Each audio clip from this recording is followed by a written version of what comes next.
நிச்சயமாக ஷர்மிளா. சென்னை துறைமுகம் தொகுதிக்கு உட்பட்ட பகுதியில் ஒரு பயங்கரமான மோதல் சம்பவம் அரங்கேறுகிறது. இதன் சம்பவத்தின் போது பொதுமக்கள் அலறி அடித்து ஓடிய காட்சிகள் தற்போது வெளியாகி இருக்கிறது. இரு தரப்பினர் கத்தியால் தாக்கி கொண்டதால் கத்தியால் தாக்கப்பட்டதில் ஒருவர் படுகாயம் அடைந்தது. சம்பவ இடத்தில் பதட்டமான ஒரு சூழ்நிலை அப்போது நிலவியது. மற்றொருவரை மருத்துவமனையில் அனுமதிக்கப்பட்டிருக்கின்றனர்.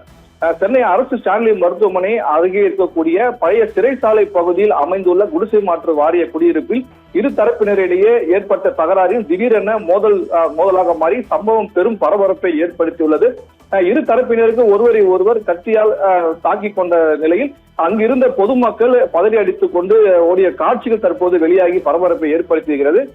குடியிருப்பு பகுதியில் இளைஞர் ஒருவர் இருசக்கர வாகனத்தில் அதிவேகமாக வந்ததாக கூறப்படுகிறது. இதனை அப்பகுதியில் சேர்ந்த சிலர் தட்டி கேட்டதாகவும் அப்போது அவர்களுக்கு இடையே வாக்குவாதம் ஏற்பட்டதாகவும் கூறப்படுகிறது. வாக்குவாதம் முற்றை நிலையில் அந்த இளைஞரை சிலர் தாக்கியதாகவும் தெரிகிறது.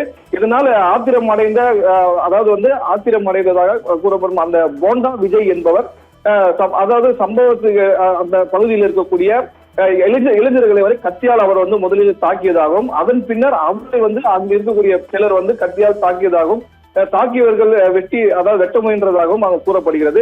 இதையடுத்து கார்த்திக் உள்ளிட்ட சிலர் போண்டா விஜயிடம் இருந்த கத்தியை பிடுங்கியதும் பின்னர் அவரை கத்தியால் தாக்கியதாகவும் கூறப்படுகிறது. இதில் போண்டா விஜய்க்கு பலத்த காயம் ஏற்பட்டதாகவும் உடனடியாக அவர் மீட்கப்பட்டு சென்னை அரசு ஸ்டான்லி மருத்துவமனைக்கு சிகிச்சைக்காக அழைக்கப்பட்டு அனுமதிக்கப்பட்டிருக்கிறார். தகவல் வெளியாகி உள்ளது. இந்த சம்பவத்தின் போது அப்பகுதியில் இருந்த பொதுமக்கள் மோதலை கண்டு அச்சமடைந்து பாதுகாப்பான இடங்களை நோக்கி ஓடியுள்ளனர். இது தொடர்பான வீடியோ காட்சிகள் தற்போது வெளியாகி வைரலாகி வருகிறது.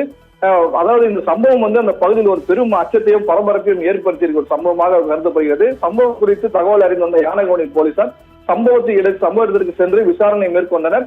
மேலும் அப்பகுதியில் கிடைக்கப்பட்ட வீடியோ காட்சிகளை வைத்து கண்காணிப்பு கேமரா பதிவுகளை சேகரித்து மோதலில் ஈடுபட்டவர் யார் என்பது குறித்து விசாரணை நடத்தி வருகின்றனர்.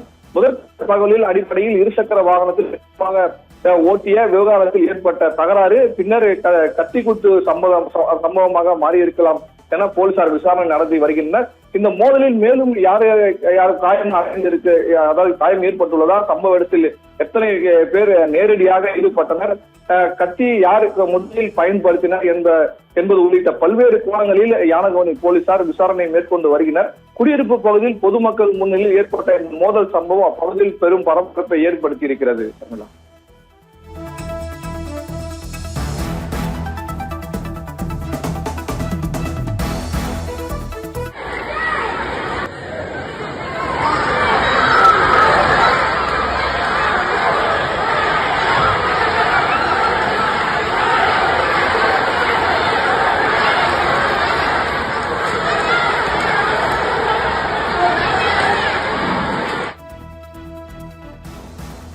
சென்னையில் இரு குழுக்களுக்கு இடையே ஏற்பட்ட பயங்கர மோதலில் அரிவாளால் வெட்டி கொண்ட சம்பவம் பெரும் பரபரப்பை ஏற்படுத்தியிருந்தது. அந்த காட்சிகளை முக்கிய செய்தியாக பார்த்தும் விவரங்களை செய்தியாளர் நவநீத கிருஷ்ணன் வழங்கிட கேட்டோம்.